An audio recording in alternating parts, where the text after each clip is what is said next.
What's going on, everyone? We officially made it past the Super Bowl. We're on the cusp of free agency. The freaking Luka Doncic trade has just happened. Everything's insane. I'm going to be doing my 2025 NFL mock draft 1.0, just getting it out there. To kind of preface all of this, a lot of these later first round picks, I'm not too familiar with myself.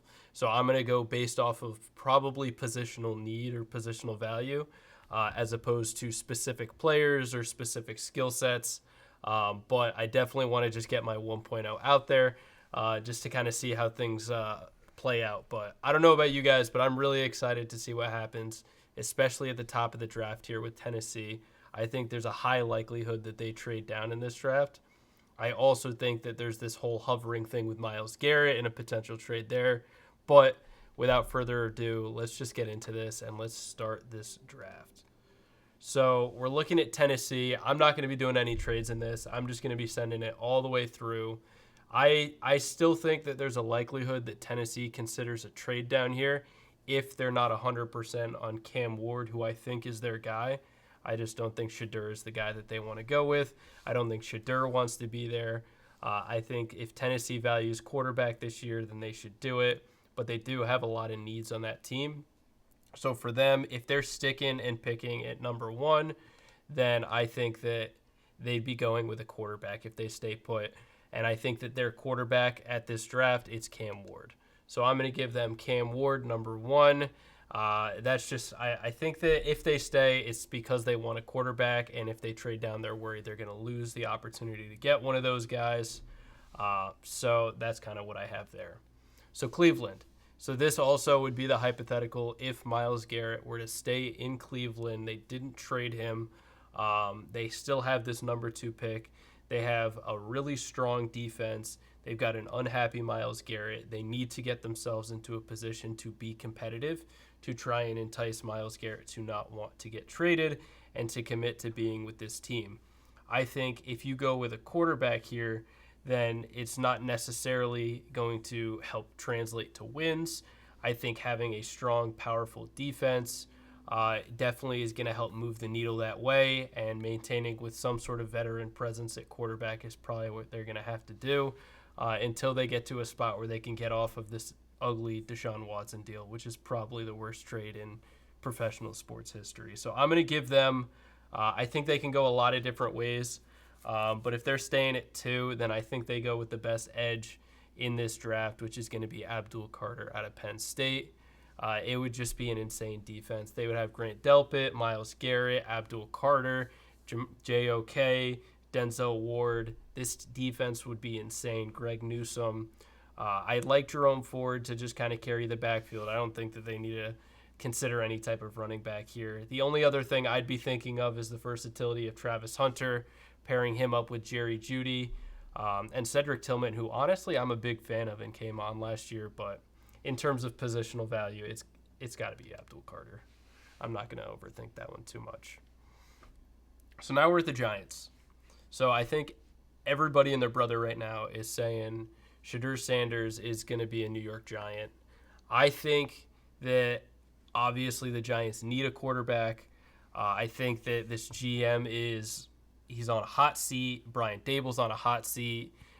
And what we've seen with teams that are on a hot, or with staff that are on a hot seat like this, is they try and throw themselves into getting some sort of franchise piece that can help stake their claim and keep them around. And we see this happening. It's a revolving door issue that happens with the Bears every single year, where they alternate between firing their coach and drafting a new quarterback, where there's never any type of stability across the franchise. So I think that's going to happen with the Giants. I think they're a horribly mismanaged organization. I think they're going to go with a quarterback to try and get some sort of franchise piece. I would like to see them get some sort of offensive weapon. I like Ted McMillan. I like Travis Hunter for his versatility. But at the end of the day, they have an insane edge group with Kayvon Thibodeau, with Brian Burns, with Dexter Lawrence. Like, this team is insane. I'm going to go ahead and give them a quarterback and hope that he can kind of suffice with Malik Neighbors there, Wan'Dale Robinson, who is good in the slot. with Theo Johnson, the tight end out of Penn State, who I was a big fan of. That offensive line hopefully can hold up. I have worries about that, but I think it's got to be Shadur Sanders. I know a lot of people haven't talked about it, but I also think that the Giants wouldn't be bad with trading down, collecting assets, and then trying to get one of these offensive linemen, because there's a lot of offensive linemen in this draft that I'm a big fan of, and I think that would help any type of potential quarterback that they'd be bringing in. And I'm actually a big fan of some of these later round quarterbacks that are going to be around. Guys like Dylan Gabriel, even though he doesn't have the same arm strength. Kyle McCord, I'm a big fan of. Jackson Dart, who's been getting a lot of hype. So I'm not really too sure. But I think that they obviously go Shadur Sanders. So the Giants, or not, that's the Giants. So the Patriots. So let's take a look at these guys. So Travis Hunter has fell into their lap here at number 4. They've got Tet McMillan if they're looking for more of that traditional, true number 1. I think Travis Hunter obviously is going to be what a lot of people instantly think here. But while I love Travis Hunter as an athlete, I think when it comes to drafting him as a prospect, it's going to come down to how that front office views him as a player and how they view using him within their offense or within their defense or within what they do. And that's the thing with New England is I'm not really sure how they view Travis Hunter. I know they have a track record for developing defensive backs, guys like J.C. Jackson, who did unbelievably well. I think he might have led the league in interceptions one year before he signed with the Chargers. Obviously, Stephon Gilmore had one of the greatest cornerback seasons of all time, got a Defensive Player of the Year for it. So they definitely, then Christian Gonzalez now, they developed defensive backs very well, and pairing him with Christian Gonzalez would definitely be a really strong pass defense. But I think right now they're in a phase where they need to build around Drake May, and they need to keep him healthy, and they need to keep him happy, and they need to get him some weapons. I think with free agency, we'll see how this kind of plays out and kind of start to understand where their head's going to be at come draft time. If they go and get a guy like T. Higgins, then it may be a little redundant getting a guy like Tet McMillan. So maybe Travis Hunter is a guy, a versatile piece that they can kind of move around. I kind of see that. But with them where they're at when it comes to getting Drake May taken care of, I think it's going to be either Will Campbell, if they want to get a guy who's probably going to switch into guard. He's probably not going to stick at tackle. Kelvin Banks I like a lot as well. I think he's a really talented offensive lineman. But I think in terms of positional versatility across the line of scrimmage and protecting Drake May, I think it's going to be Will Campbell. And I think they stick and take him right there. All right, Jacksonville. So I'm a big fan of Jacksonville, and I think honestly Trevor Lawrence has probably had the worst start to, he's been put in the worst position to succeed since the start of his career. I want to make sure I phrase that right, because I don't think he's had the worst start. I think Trevor Lawrence is a great quarterback, and I think he's been dealt a horrible hand, honestly. This dude came into the league with Urban Meyer. He signed in a multiple-year removed Tim Tebow to play tight end. He's kicking players in practice, and then they transition that into this horrible front office and their inability to pay people and to draft adequate talent. I love Josh Hines-Allen, and I actually am a big fan of Trayvon Walker. I think their defense is coming along. I think their defense needs some help. They just signed... there's a defensive back. I can't remember his name. I think Campbell. They had signed to an extension, so keeping him around, I think, helps out their defensive back room. But I think Jacksonville is probably just going to be in a best player available type of situation here. And if we kind of look at the blueprint here, if we look at what Philadelphia has done, right, if it's a copycat league, Philadelphia has a very strong front seven, and they were able to get home with 4 on Patrick Mahomes and completely shut him down in the Super Bowl. And I'm gonna bet that that's what a lot of teams are going to be looking to do. I mean, we've seen it with the Giants here with building out Brian Burns, Kayvon Thibodeau, Dexter Lawrence, right? You have Jalen Carter, you have Brandon Graham, who is in the mix, and then you have Josh Sweat. Like, you have strong front sevens that can really put pressure on the quarterback with only 4 guys. And for Jacksonville, listen, I know everyone wants to say Travis Hunter for positional versatility, but they've thrown a lot of money at wide receiver, and I don't think that that's the best strength for them. I think they're going to build up their front seven. I'm going to go ahead and give them Mason Graham. Interior defensive lineman out of Michigan. I think pairing him with Trayvon Walker, with Josh Hines-Allen, is going to be a very strong front seven. Then they've got a great tackler in Aluakon. I don't know how to pronounce his first name, but I actually think that defense is going to be able to help put pressure on other offenses, especially in a division like that where I think that they can compete to win it right away. I think you look at Houston is probably going to be the main contender there, but I don't think Anthony Richardson's the guy in Indianapolis, and that's a very injury-prone offensive line. I think if they have a strong front seven, they could be a force to be reckoned with in that division, even though they've got an offensive guy in Liam Cohen. But I say that they make some offensive moves in free agency. So Oakland.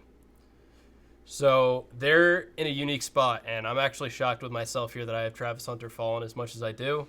But I don't know. It's just kind of how the board is falling for me, and I'm kind of looking at these teams, and I wish I could, bring into account free agency, but I just can't right now. So the Oakland Raiders, they need a quarterback. I don't think that any of the quarterbacks that are on the board right now are really anything worth taking this high in the first round. I hate these rankings for quarterbacks, by the way. Dylan Gabriel, Jalen Milroe, Will Howard, Riley Leonard, all over Jackson Dart. Come on now. Kyle McCord all the way down at 153. This is a horrible ranking. So I don't think it is a quarterback. I could see them either trading up or going in the second round if one falls and taking a quarterback because, as I said, I think there is a little bit of depth that they can go there. So we look at everything else there. Their run game was horrible. I did not like Alexander Madison. I didn't like Zamir White. And I think, obviously, because of the fact that they couldn't have a strong running game, then they were stuck in these passing situations. And in a season where too high safety was dominating the league and it was much harder to pass the ball downfield across the board for every offense, a crummy offense like Oakland or Vegas Raiders. I don't know why I keep saying Oakland. I think that they just struggled to pass the ball. And I could see them going with a true number one here in Tet McMillan and just getting another piece over there, which we've seen happen before with like the Giants last year taking Malik Neighbors, who is extremely valuable and brought a lot to the table for what they did there. But I think the Vegas Raiders, they like to make polarizing moves. They like to make big splashy moves. And for them, I think that this is probably going to be a spot where if they see Travis Hunter falling to them and they're staying, they're not trading or moving around to try and get a quarterback, I'm going to give the Vegas Raiders just an unbelievable talent, a versatile piece over to Brady Land there, Travis Hunter. Okay, so the Jets, they've decided they're done with Aaron Rodgers. They're moving on to other options. I like Jordan Travis. I know a lot of people aren't talking as much about him, but he's an in-house guy. Not sure how far along he is with his recovery. Obviously had the gruesome injury at Florida State. But I also don't think that for them this is a good spot to be considering taking a quarterback. I think looking for some help for Sauce Gardner in the secondary makes sense. I've always known them to be recognized for their strong front seven, which I think is going to be a trend as I'm kind of speaking towards here, that a lot of teams shift to trying to go with. But I don't think that there's value for any type of interior defensive line right now. Walter Nolan, Kenneth Grant, these guys are probably going to be more end of first round, mid first round kind of guys. So I don't think that they do that either. So just kind of looking at the board and how it plays out, they did try and get more of your traditional jump ball guy with Mike Williams, and it panned out horribly. They've got Devontae Adams, who is there right now, but his friend Aaron Rodgers is on his way out. And Devontae Adams, I believe, was pretty visibly frustrated. Garrett Wilson was frustrated at the end of the year there. So maybe they consider going with Tet McMillan, just getting another wide receiver in that room. And we kind of look at that precedent set with the Bears, right? They had traded for Keenan Allen and then drafted Rome Odunze after already trading and bringing in DJ Moore and just loading up that wide receiver room.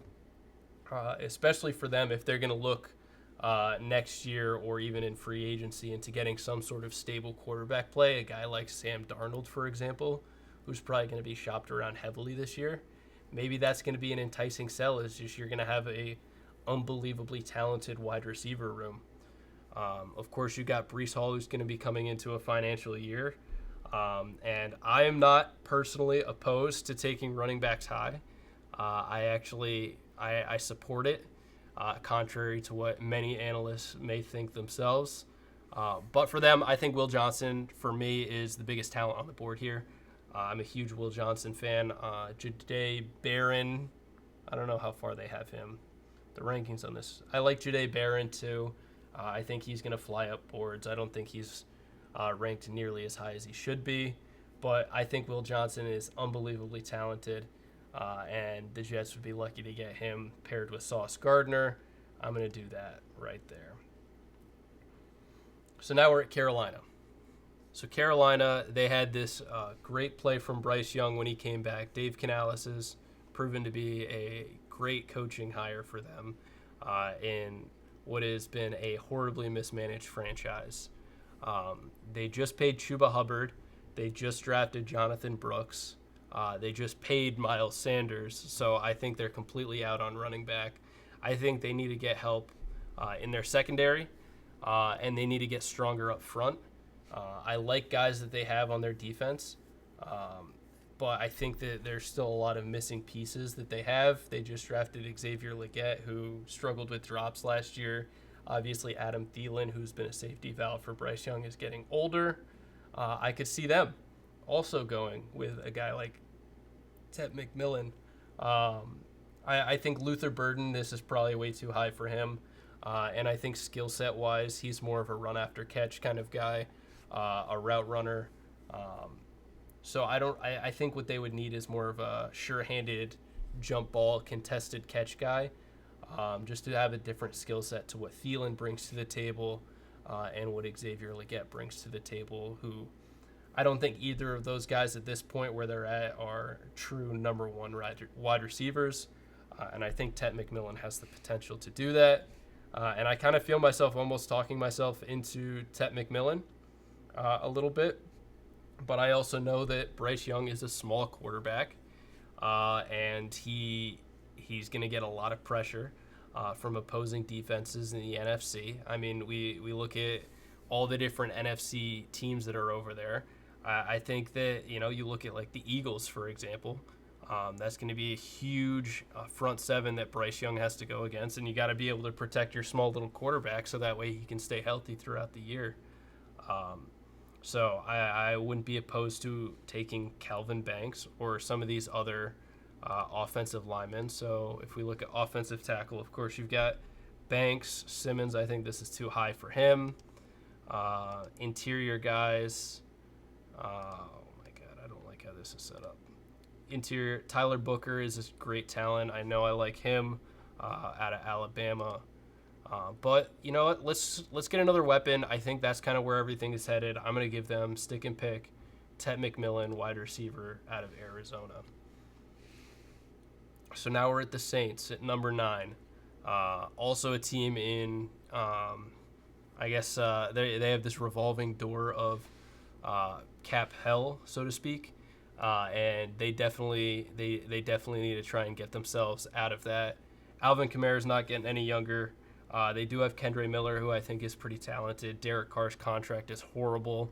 There's no way they're going to be able to get out of that until that kind of runs its course. I don't see anybody paying or trading that out. So he's probably just going to be some type of cut or buyout option.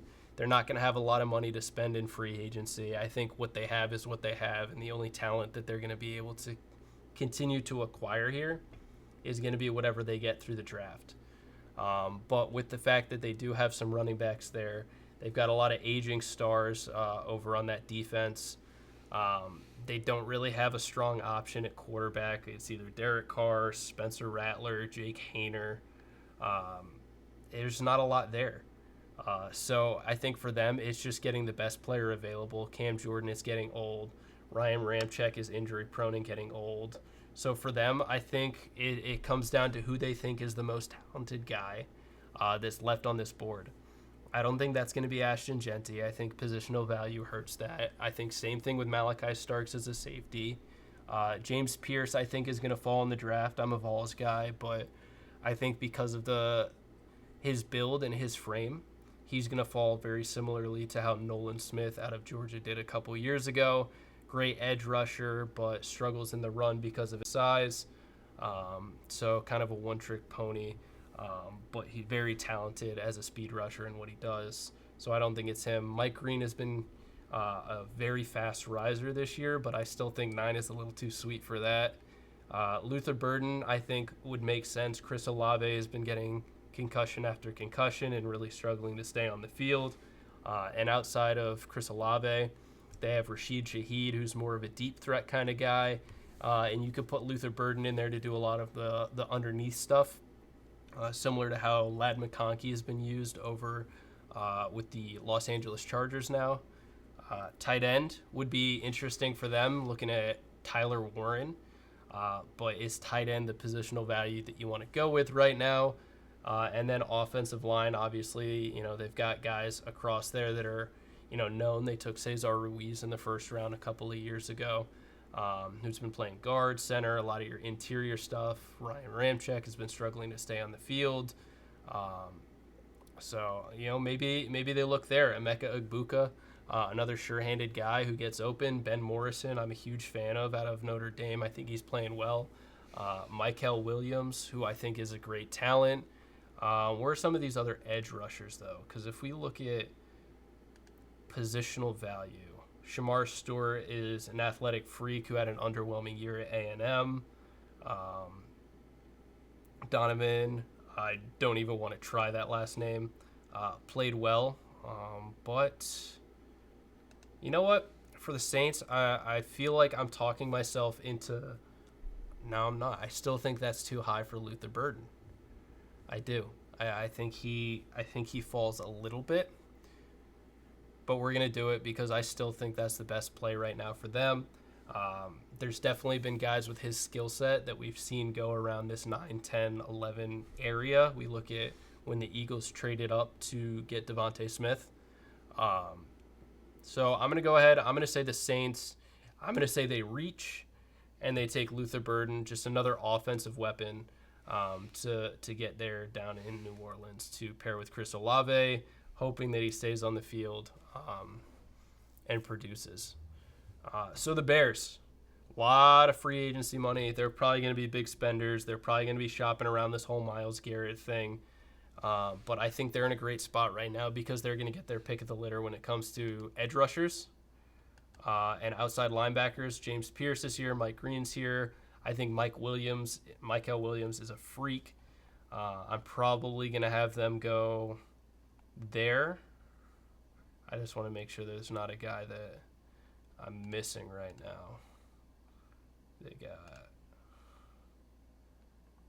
Jalen Walker, actually. You know what? I think Jalen Walker is another athletic freak. I don't know why they have him ranked so low in this draft right now. But I'm going to go ahead and give the Bears more of a speed rusher, athletic guy, Jalen Walker, edge rusher out of Georgia. Awesome. San Francisco is in a very tough spot right now. They are probably going to have to be paying Brock Purdy here, which is going to be a lot of money. I think that they do end up caving and paying him the money that he's going to ask for, which means that, obviously they're going to be shopping around Debo. Brandon Ayuk's going to be coming off an injury. Maybe they look at wide receiver here, get more weapons on cheap rookie contracts. Obviously not going to be looking at tight ends. But I think offensive line, Trent Williams isn't getting any younger, is probably going to be what they do. Kelvin Banks falling all the way to 11 to them. I think it's a no-brainer. I think they would consider Michael Williams just for positional value, but it's going to be Calvin Banks. Tackle out of Texas. Just another guy to put into that offensive line. So Dallas, I think everybody and their brother is saying Ashton Jeanty is going to be the guy here. I could see it. I could see where they'd want to go running back here. I'm probably going to end up doing it, even though I think that the Cowboys should trade down and get more picks because they have a lot of needs here. I do think that they should get off that Dak contract, but I don't think Jerry does it. I don't like the coaching hire. Just not a fan of a lot of the recent decisions that the Cowboys have done. I think because of their financial situation, they're not going to be big into free agency, as a lot of other teams will be, because they do still have to pay Micah Parsons, I believe, after they just paid Dak and they just paid CD. I just don't think they have money to be thrown around like that. I think it wouldn't be surprising to see them go with a wide receiver like Emeka Egbuka. I think they would have preferred Luther Burden if he was still there. But what I'm going to do is I'm going to do the controversial thing. I'm going to say they don't go running back, what everyone thinks, with Ashton Jeanty, and they go with the athletic freak. Where is he here? I just saw him.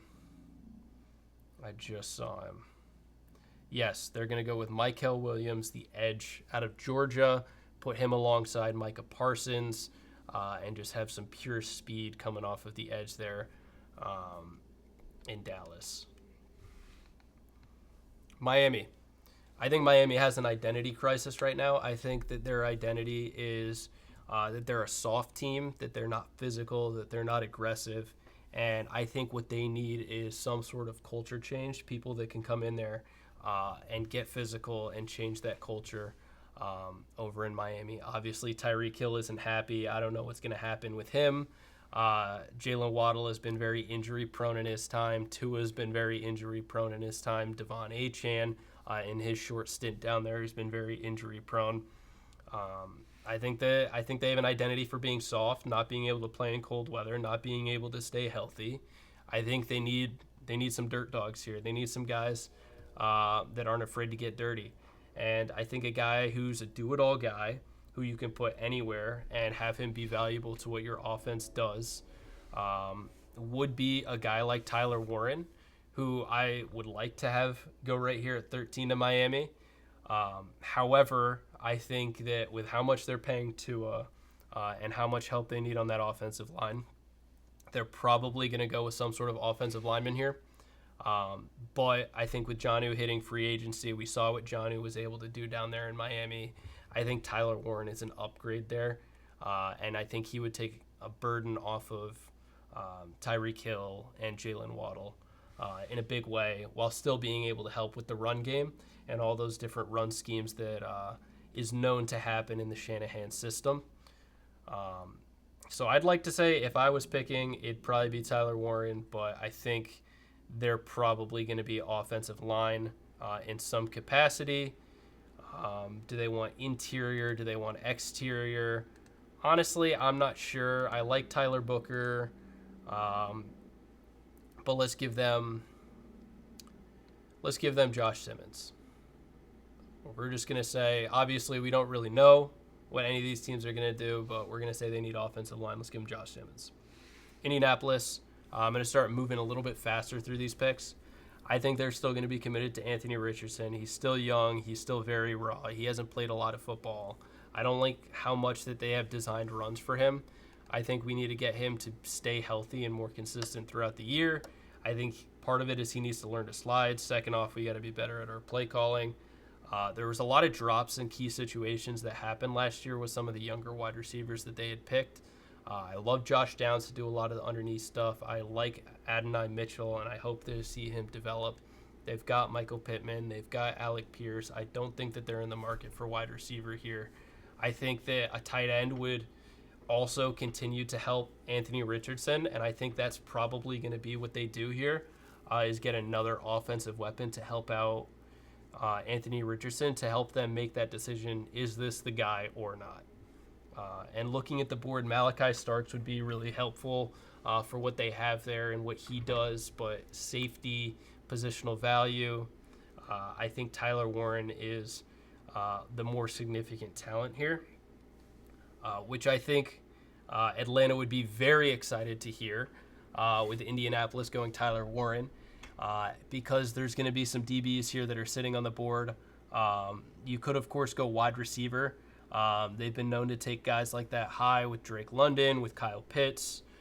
They've got Bijan Robinson. They've got Tyler Algier. I don't think that they go receiver, though. I think that they got to go another position. I think they've been struggling for edge help.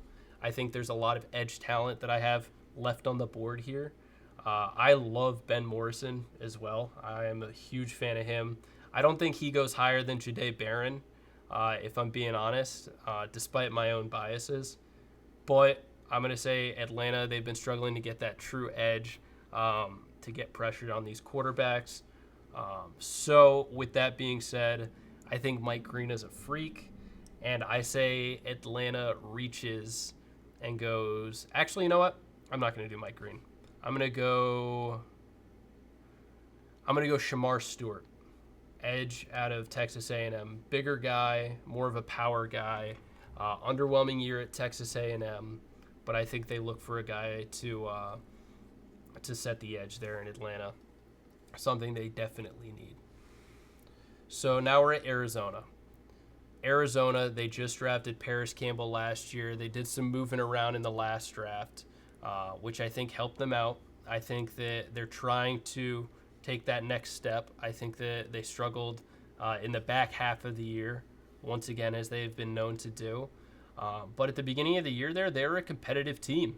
And I think we saw the meteoric rise of the Rams that, of course, hindered Arizona's ability to progress forward. So for me, I think Arizona, much like what it says here with the needs, I understand that they would want to go offensive line, but this team was terrible at getting after the quarterback. They need anything that they can get that's going to go and put pressure on the quarterback. So maybe they reach and get a guy like Jack Sawyer. Maybe they go with Walter Norland or Kenneth Grant, one of these interior guys. But I think it comes down to edge. I still think it's too sweet for James Pierce, sadly enough. Go Vols, but I think Mike Green, with his rise here, everybody and their brother is going to have him on their board because of his skill set. And I say Arizona is going to be that team. I think they've shown a precedent in the past, too, for drafting players early in the first round out of mid-major schools. Well, not mid-major, but out of smaller, less well-known schools. When I look at some of their linebackers that they have over there, what was his name? Out of Tulane? I don't know why I'm blanking on this. I don't know. They did take a Tulane linebacker. I'm blanking on his name right now. He's still over there, but they took him in the first round. So Cincinnati.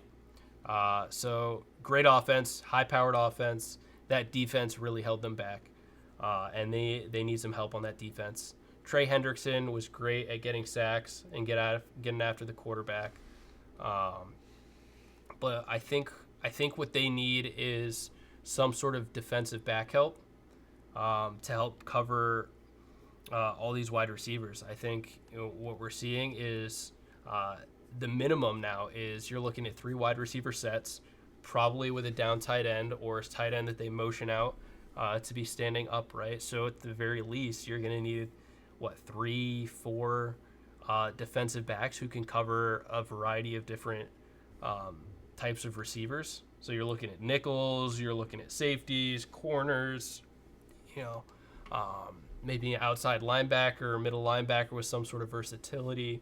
I think that they need some more coverage in their pass defense, and specifically guys who can play multiple positions or move around there to cover a variety of different types of skill sets. So while I understand protecting Joe Burrow, I think they're going to be in the market for a guy like Trey Smith from Kansas City. They've shown to do that with Orlando Brown, who they've paid a lot of money to have over there.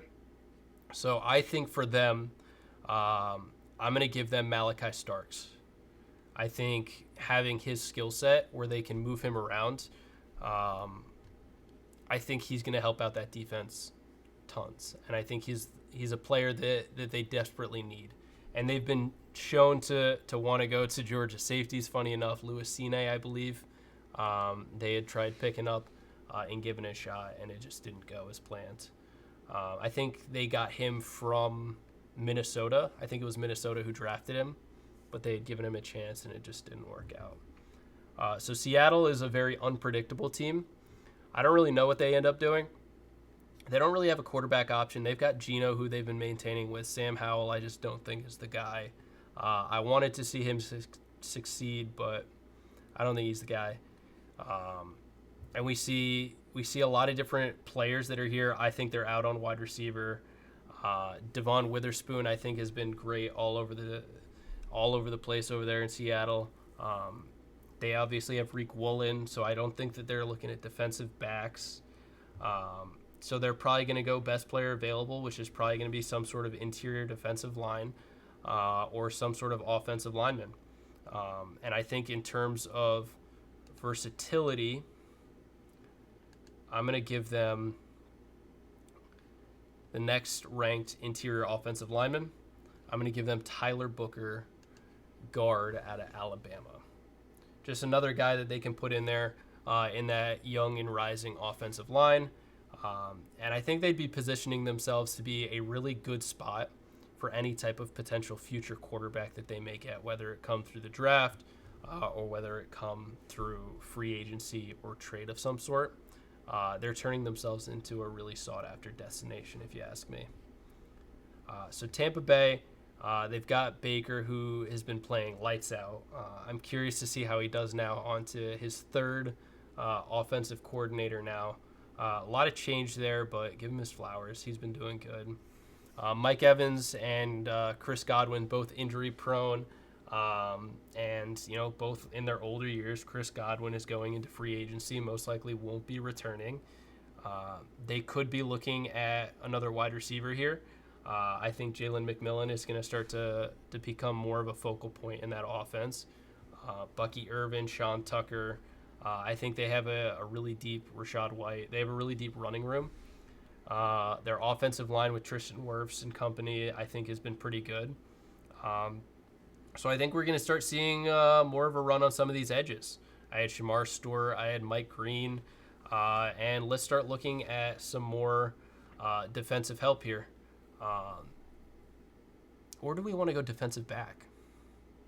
They've got Antoine Winfield. Carlton Davis left a couple years ago. Maybe we get them a developmental defensive back. Who do we have here? We've got Jahdae Barron.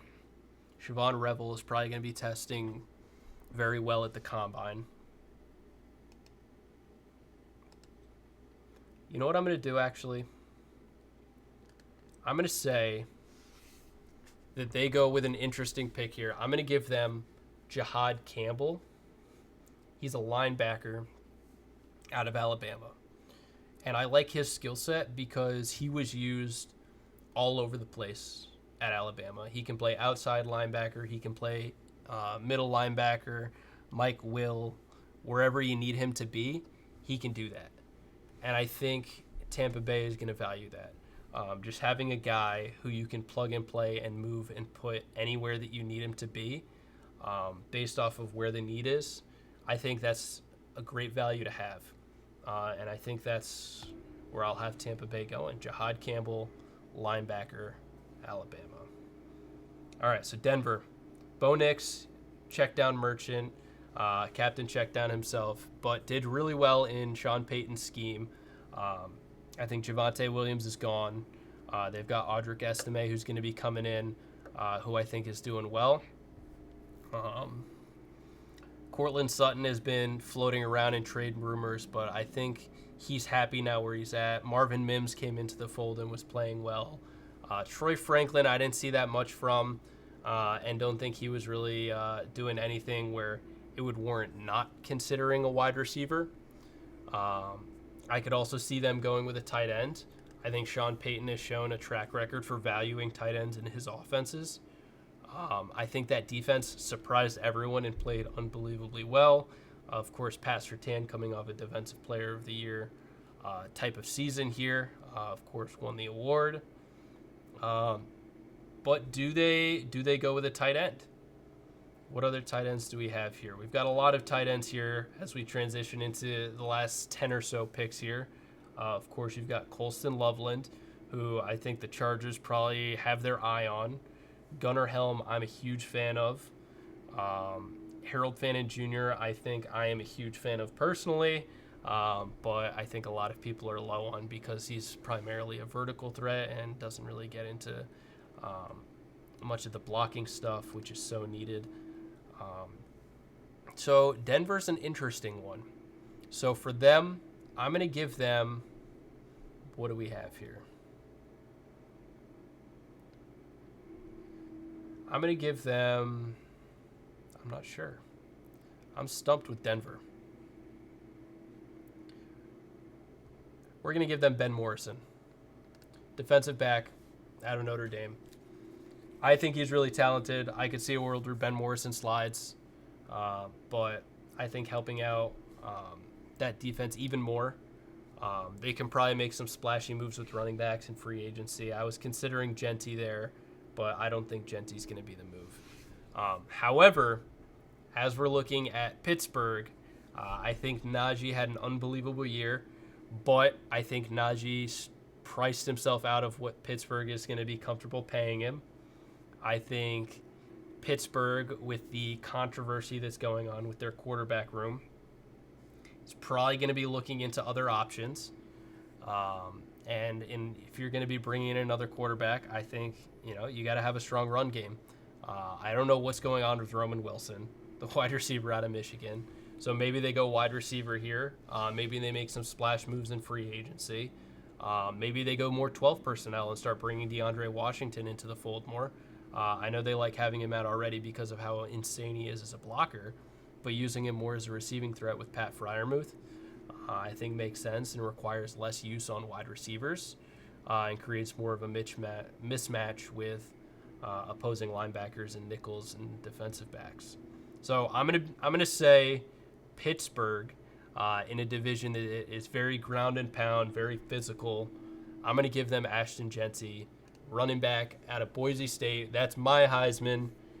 I'm going to say that's where Ashton Genty goes at 21 and falls a little bit, well, quite a bit actually, from where most people have him at 12 to the Dallas Cowboys. But I can absolutely see a world where he goes higher.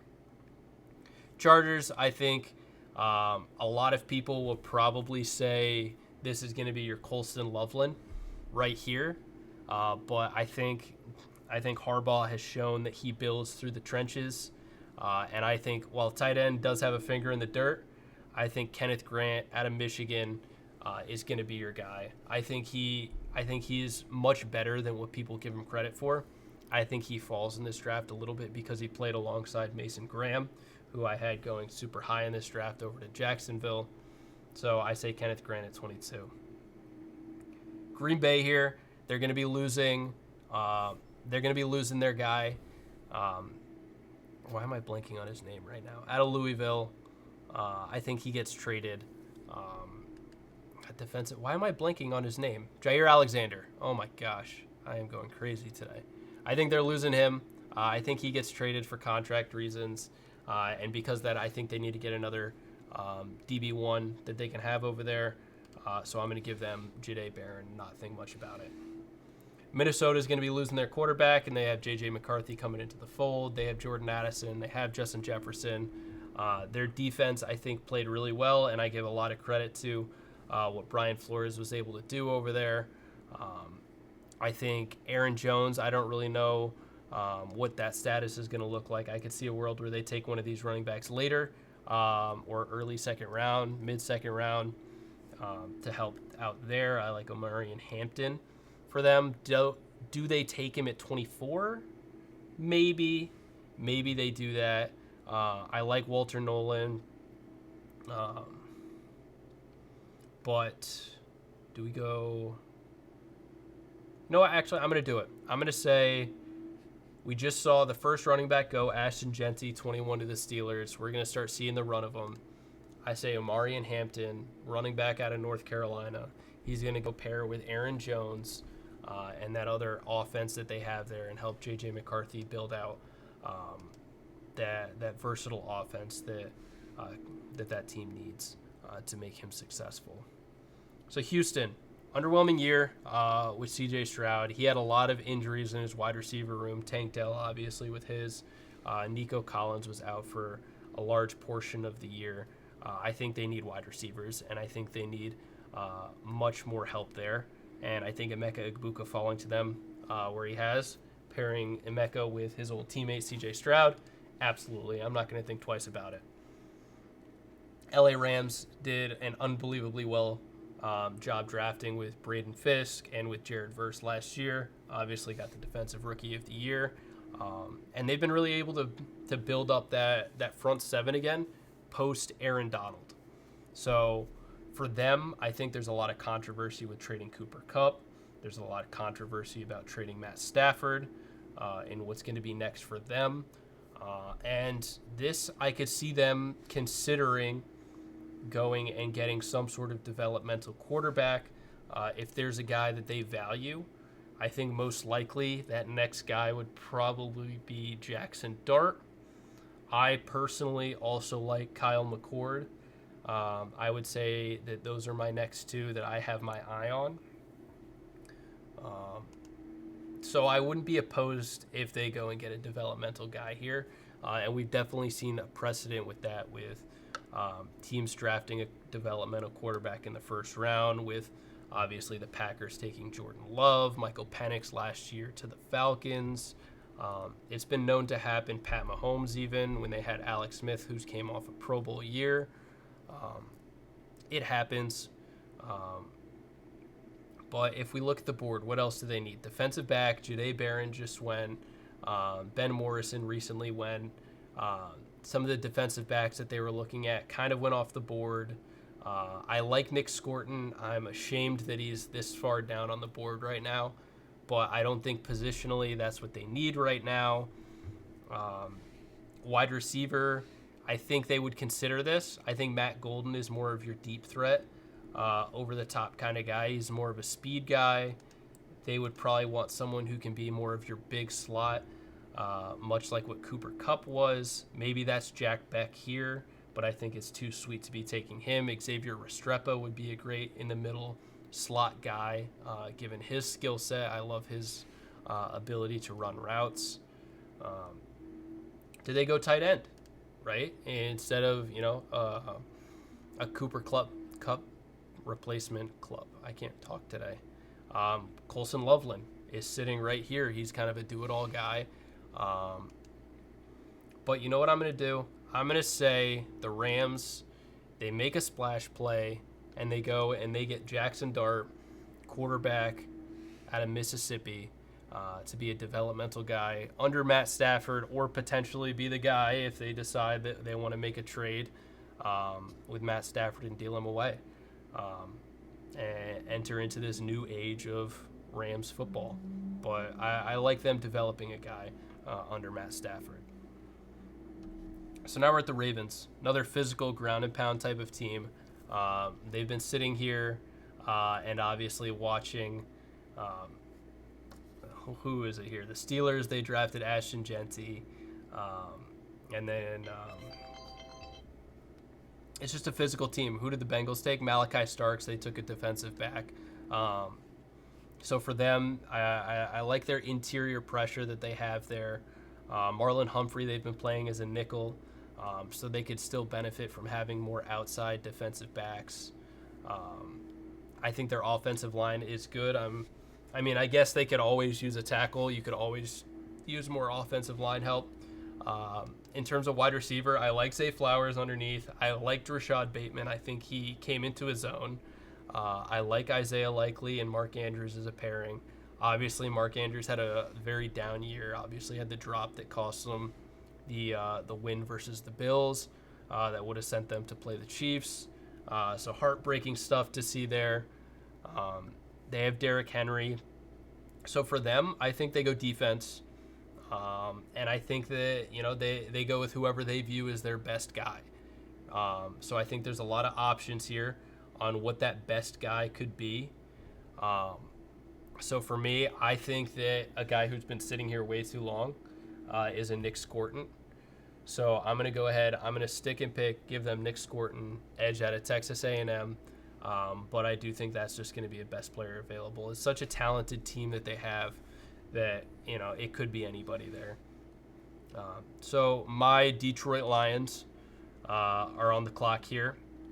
So I think that they have a very talented offensive line, and they just paid Jared Goff. They have a lot of free agency money that they can spend right now. So I mean, they could always go interior and build up what they have there. I think personally, if there's wide receivers here that they like, I think that they're still kind of thin. I think that Khalif Raymond is more of a gadget guy and a special teamer as opposed to a traditional wide receiver. And I didn't like how he had to go into the bag to utilize him a lot at the time. Amon-Ra and Jamison Williams were great. Sam Laporta was great. But I do think that they could use some more depth in that wide receiver room. But is this the time to be doing that? Maybe because of the talent that they have. But the main problem with them is 100% their defense and getting pressure at the quarterback. Aiden Hutchinson was injured. I think this is without a doubt got to be some type of edge. I think having the in-house rivalry of Jack Sawyer and Aiden Hutchinson would be hilarious to talk about and a fun narrative. But I think those guys are very similar in what they do and how they go about their business. And I like Jack Sawyer in Detroit. So I'm going to go ahead and I'm going to say they take Jack Sawyer, edge out of Ohio State, and get more help there because Josh Pascal was just not setting the edge for us whatsoever. Washington Commanders, they've been searching for another wide receiver piece to go along there with Terry McLaurin. They've got a lot of money to spend. They could also be in the T. Higgins sweepstakes. They could be in the Myles Garrett sweepstakes. So for them, I think they also get to be in a best player available type of situation here. So I think that they probably, and I say probably, are going to go with some sort of deep threat or probably some sort of deep threat or some sort of offensive line help that they can get. So if we say they don't get Myles Garrett, but they want an edge, they could go James Pierce. I think this late in the draft, it can make sense. I think if they want a deep threat, Matthew Golden is a guy I think is going to run very fast at the combine, and I know speed moves wide receivers way up the draft board, so I could see Matthew Golden. I think if they want to go offensive line, if we look at tackles, I think there's a lot of options here.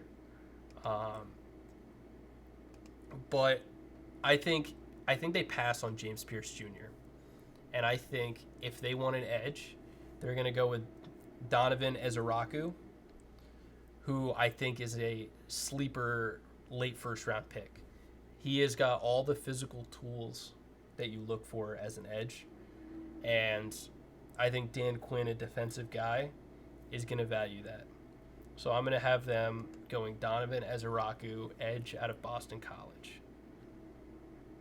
So now we're at Buffalo, a team who has clear offensive needs here. They need to get more support for Josh Allen.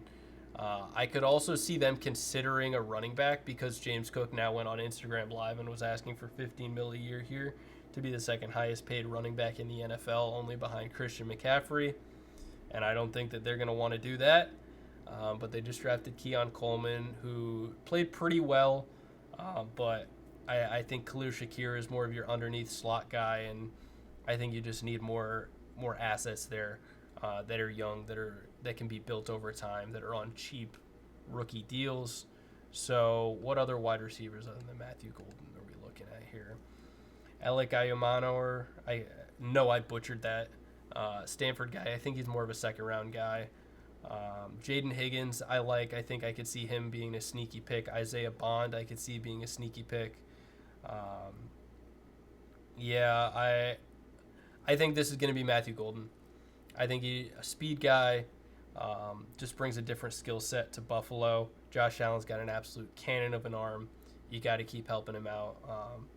And he produced with not nearly as much as what he deserves over there in Buffalo. So similar to the Chiefs taking Xavier Worthy last year, I have Buffalo going with Matthew Golden to help out Josh Allen. So Patrick Mahomes clearly got eaten alive by the Eagles' front seven there. I think they do everything they can to get offensive line help here because they're at risk of losing Trey Smith. And I believe while they have Creed Humphrey, I still think that they need help. So I'm going to have them. At this point, I think a lot of these offensive linemen, there's definitely guys I don't know that well. I believe this guy out of Mizzou is a physical specimen. Does it give me his measurables? 6'3", 314, junior, younger guy.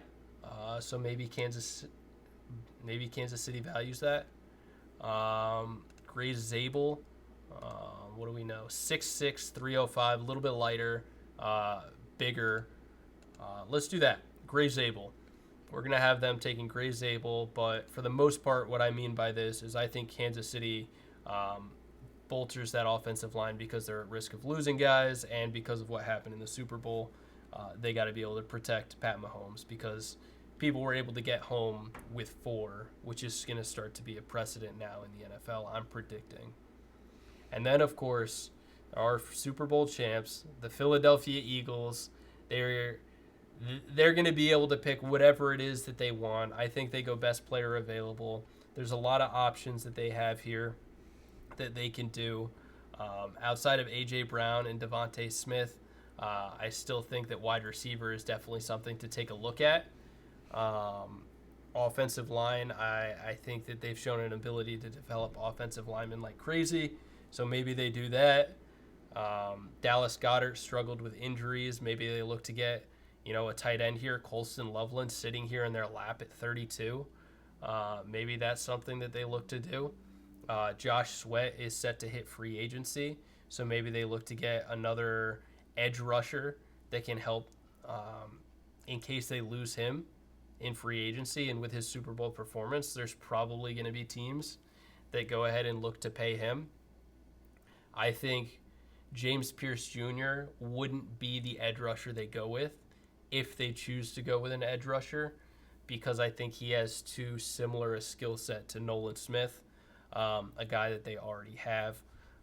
So for me, tell me about this Landon Jackson. 6'7", 280 pounds. I'm going to go ahead and say Landon Jackson out of Arkansas is going to be the Eagles pick. They go with the most valuable position outside of quarterback, which is edge. And they get another pass rushing piece to either develop or rotate in and out, or possibly start in the event that they lose Josh Sweat in free agency. And we'll do that. And with that, that's going to be my mock 1.0. Of course, take all of this with a grain of salt. I want this to primarily just reflect what I think positionally or value-wise teams will most likely do, as opposed to some of these specific players. As I said, in the later first round here, I'm not a deep dive type of analyst. There's a lot of these guys that I don't know particularly well, that I'd like to know a lot better. So when I was looking at some of these picks, it was more, what do I think they would look to do based off how the draft is going, based off where their positional needs are. And that's our draft right there. So please, if you made it this far in the video, like, subscribe, comment. Let me know your thoughts. Let me know what you would have changed about the draft. And how happy would you be if your team picked one of these players right here? Let me know down below in the video. But with that being said, have a good one, and I'll see you later.